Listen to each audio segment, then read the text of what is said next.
kembali. Assalamualaikum warahmatullahi wabarakatuh. Saya Pak Andi ingin bersama dengan tim saya yang kemarin sudah melakukan diklat atau pembelajaran terkait dengan deep learning.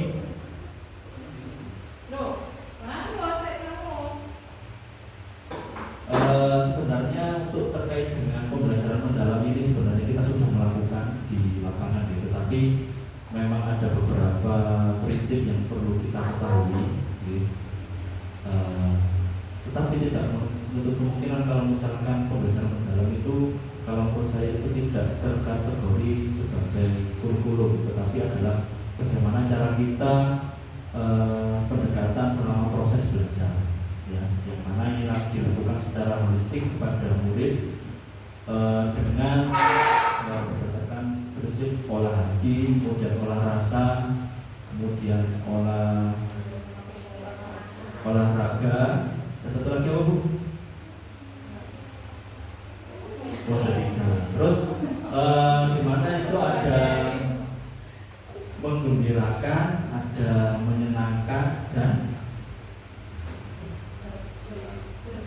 bermakna, menggembirakan dan berkesandaran. Jadi itu mungkin prinsip-prinsip yang perlu kita ketahui. Tapi di luar itu juga ada namanya 8 dimensi lulusan ya. Mungkin nanti lebih lengkapnya bisa dijelaskan sama Bu Elisa.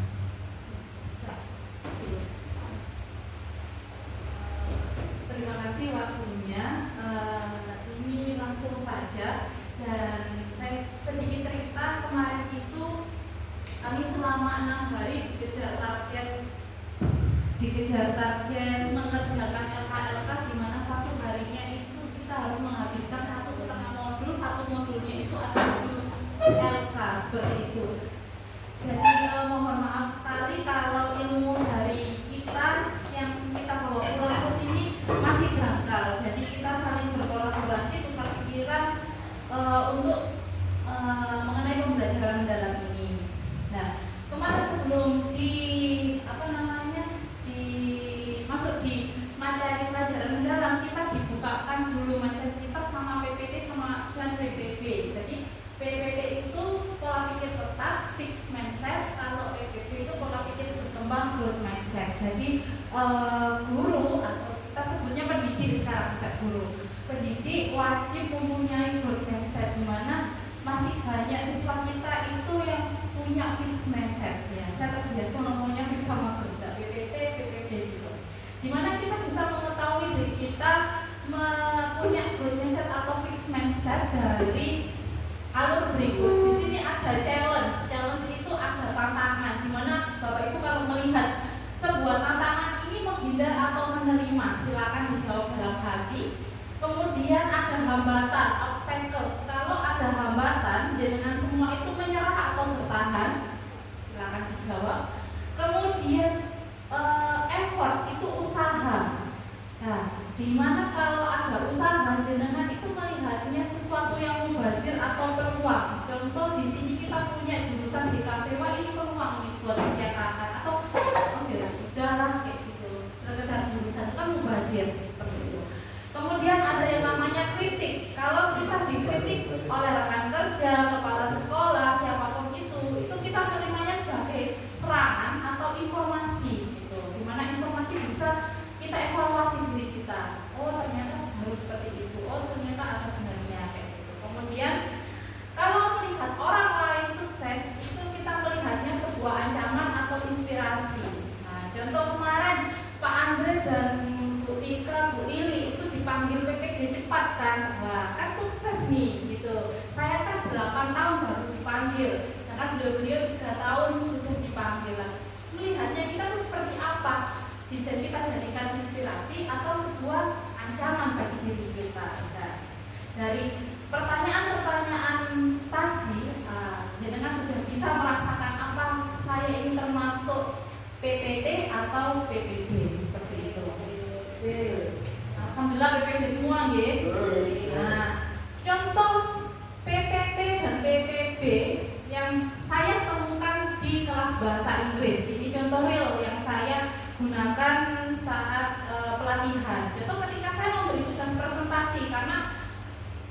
berbicara bahasa Inggris itu sebuah momok bagi anak-anak. Kalau presentasi menggunakan bahasa Inggris, of course menggunakan bahasa Inggris karena pas bahasa Inggris lah. Anak-anak yang fix mindset itu pasti gak mau maju karena ya mas aku gak bisa, aku malu, aku takut kayak gitu. Aku pengen mencoba tapi nanti pasti hasilnya jelek, pasti ketawain. Nah, itu sudah. Jadi pikiran-pikiran yang pesimis itu mereka sudah masuk PPT. Nah, kita ubahlah mindset-mindset tersebut biar muncul suara PPB.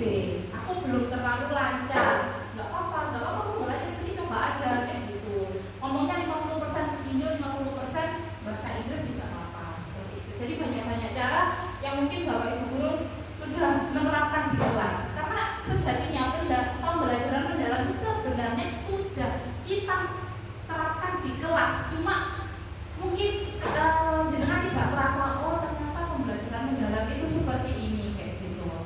Sebenarnya kita sudah melaksanakan kalau saya lihat dari cara metode jenengan yang ada di kelas seperti itu. Kemudian, nah saya ingatkan lagi pada konsep menuntut ilmu sebelum kita beranjak lebih jauh lagi, di mana dalam Islam pun kita sudah ada hadisnya ya. Di sini tuntutlah ilmu dari buaya hingga ke liang lahat. Kita sudah diingatkan bahwasanya menuntut ilmu itu wajib. Kemudian diperkuat lagi dengan pernyataan Ki Hajar Dewantara, di mana seorang guru sejatinya adalah seorang pelajar sepanjang hayat. Jadi kalau kita semua tidak mau belajar, ya sudah jangan menjadi seorang guru karena ilmu itu selalu berkembang seperti itu. Jadi di dalam Islam dan Bapak Pendidikan pun juga sudah mengatur sejatinya menuntut ilmu itu wajib. Nah, kemudian ini saya skip ya. Apakah Anda termasuk orang yang mempunyai growth mindset atau fixed mindset? Itu adalah di mana ada beberapa pertanyaan atau saya copy dan share di nanti di grup, bisa diisi dengan isi poinnya, nanti akan tahu jenengan itu termasuk fixed mindset atau growth mindset.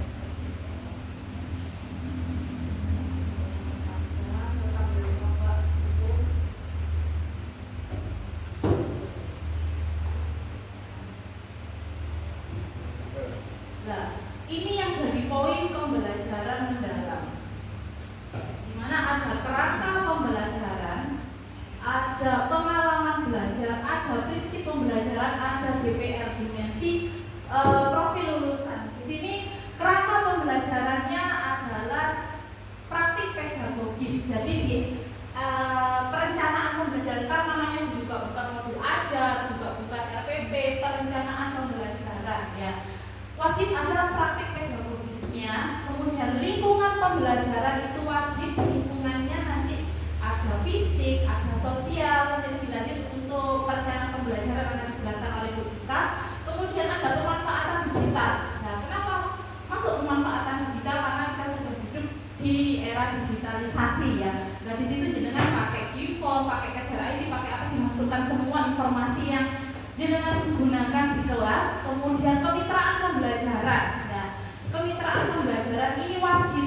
Contoh bahasa Inggris saya ngajarnya di 10 TSM, berarti saya harus bermitra dengan misalkan bermitra dengan guru TSM, di mana saya mengadopsi tema-tema atau topik-topik dari pelajaran TSM. Nah, namanya itu terintegrasi. Tapi boleh juga saya mengkaitkan dengan PAI, misalkan di situ ada suatu bab atau materi yang anak-anak harus memang dibukakan lagi mindsetnya dengan agama seperti itu. Jadi di sini bebas ya Bapak Ibu guru untuk kemitraan pembelajarannya. Cuma untuk mapel adaptif bahasa Inggris, matematika, IPAS itu wajib terintegrasi dengan jurusan. Jadi saya ngajar bahasa Inggris tentang deskriptif teks, saya nggak boleh deskripsikan sekolah ini, tidak boleh seperti itu. Itu haram ya, haram, benar haram. Karena saya harus deskripsikan desain publikasi ini, saya kasih poster, saya kasih flyer seperti itu. Nah, itu yang namanya terintegrasi seperti itu. Nah, untuk TSM misalkan di kelas 11 ada jurusan kelistrikan. Nah, tema atau topik saya seputar listrik harus seperti itu. Berhubung di sekolah ini saya mempunyai strategi seperti ini. Hari ini saya bermitra dengan mapel TSM, tapi hasil produknya anak-anak saya buat diferensiasi produk, di mana anak-anak bebas pilih menghasilkan teks prosedur dalam bentuk Canva atau audio video atau infografis. Nah, di situ kan saya sudah menggait 2 mata pelajaran TSM dan DKV seperti itu. Jadi anak-anak yang dari jurusan TSM DKV-nya dapat, yang dari jurusan DKV TSM-nya juga dapat. Nah, di situ ada yang namanya inquiry kolaborasi seperti itu. Kemudian pengalaman belajar di sini ada memahami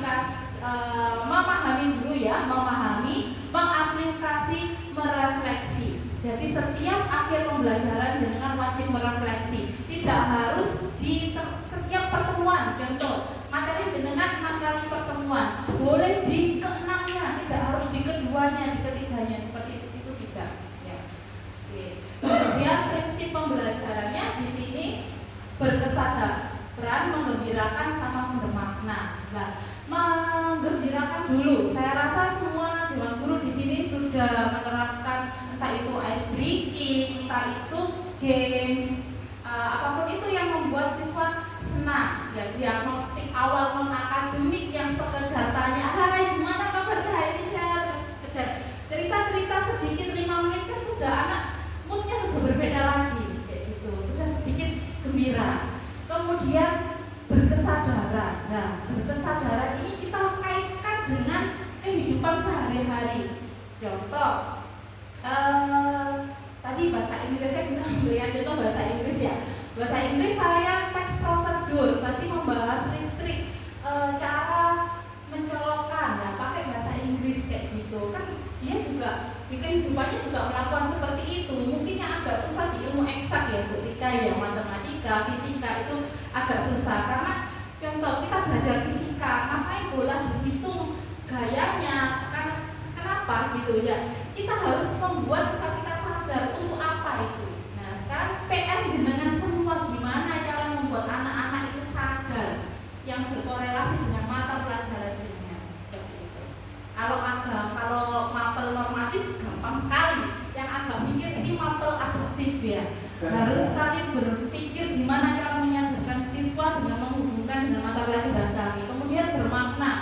Nah, bermakna itu tidak sekedar hafalan gitu. Contoh bahasa Inggris juga ada hafalan vocab, tapi bermaknanya gimana? Dia bisa menggunakan kata itu, dia bisa menunjukkan fungsinya. Contoh, saya mengajarkan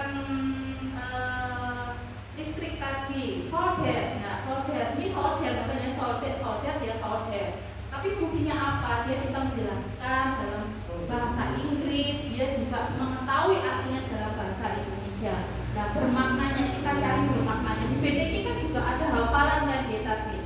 Tapi PR-nya bermaknanya di mana? Seperti itu. Kemudian ya prinsip pembelajaran juga dimensi profil lulusan. Dulu kan cuma ada 6, sekarang ada 8. Di mana keimanan dan ketakwaan, bernalar kritis, kolaborasi, kesehatan, komunikasi, kemandirian, kreativitas, sama kewargaan. Nah, di dalam perencanaan pembelajaran, modul ajar atau RPP itu wajib minimal ditulis 4,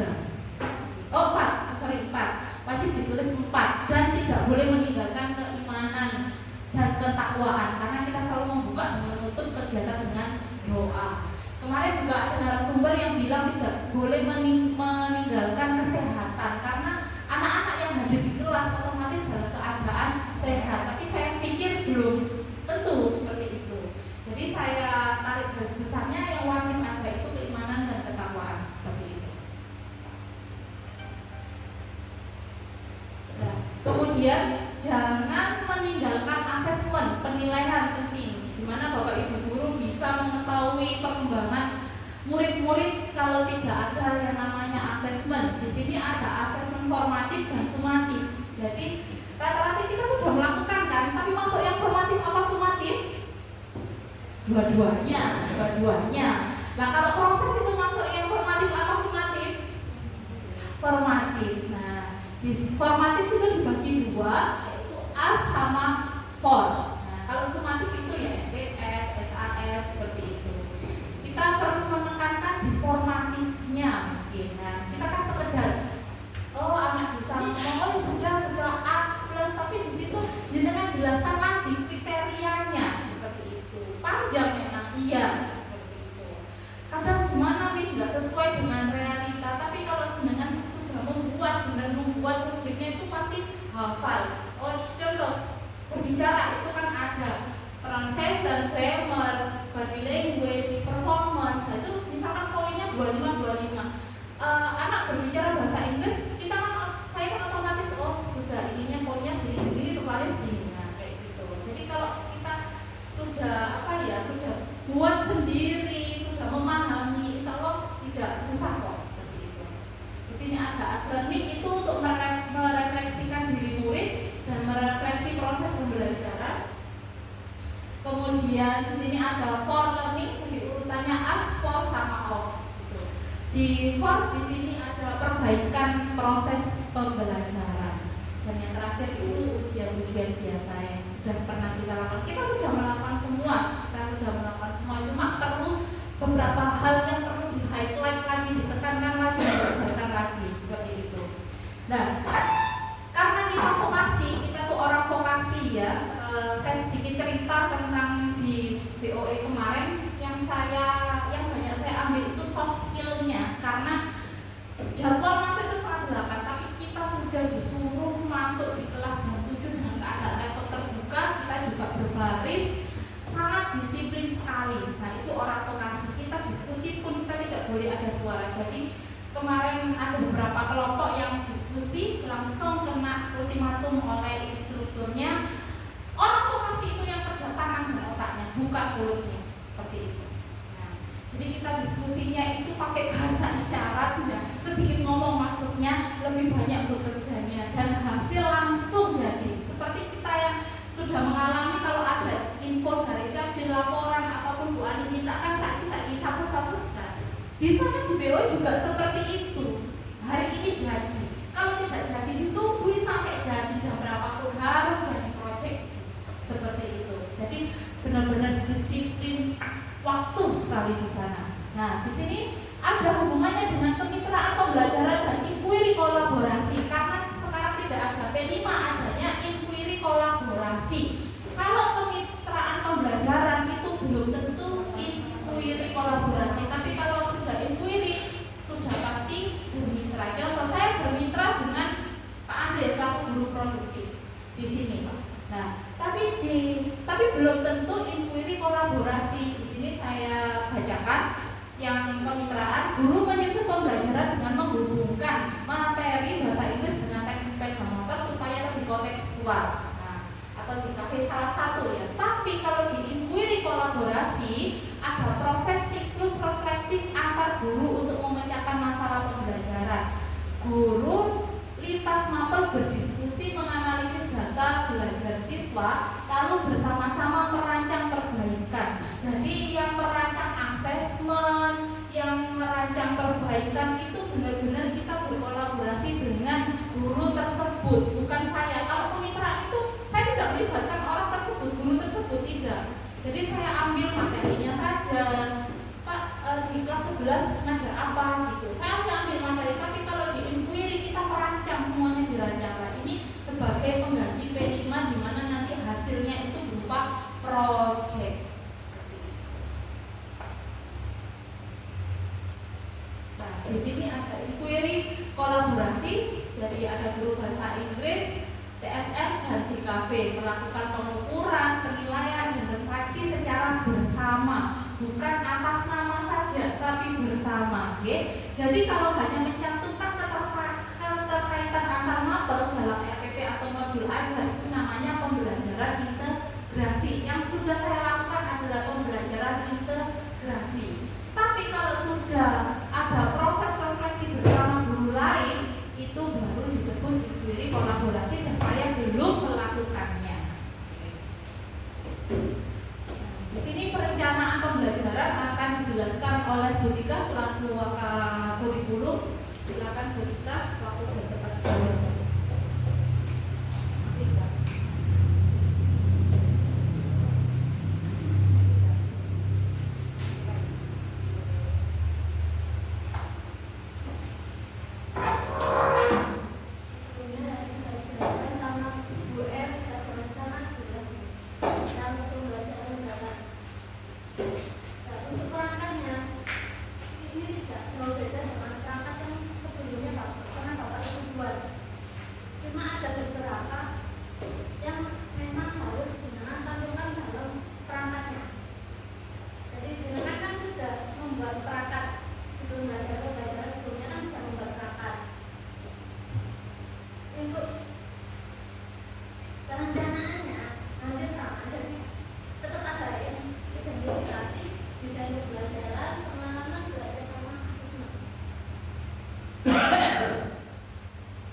kan di lampiran. Kalau di sini sudah lewat tenang tapi ada di kita perlu lampiran.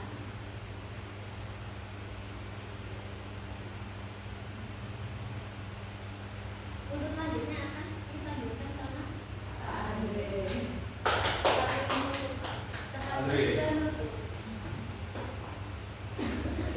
Pak, sebentar. Salah, salah.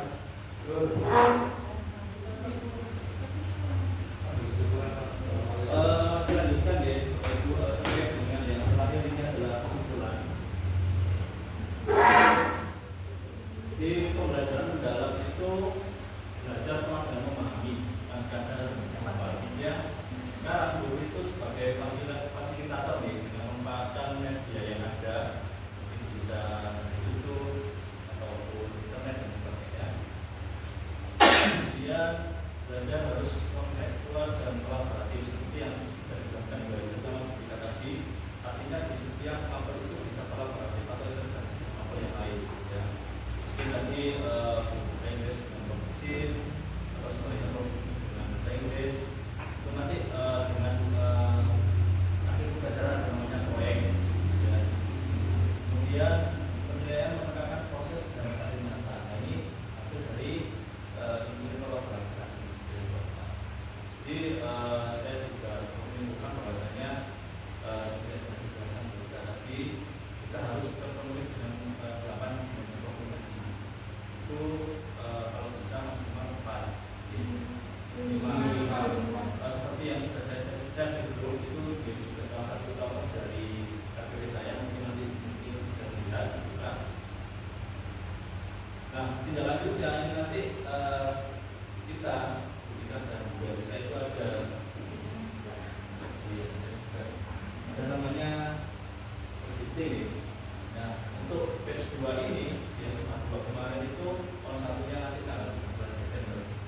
Nah, itu nanti kita ada tugas mengenai juga video di selama 2 JT 2 kali 45 menit. Ya nanti diedit jadi video sama yang kemarin.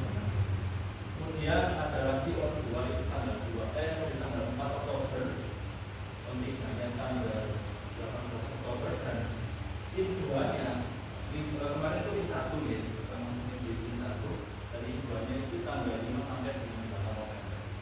Jadi proses kita masih panjang, tapi nanti kita tidak berhenti di sini. Kalau misalkan ada yang kalau nanti kita keluarkan ke jadi mungkin yang berbeda dengan yang dulu itu desain pembelajarannya. Mungkin ada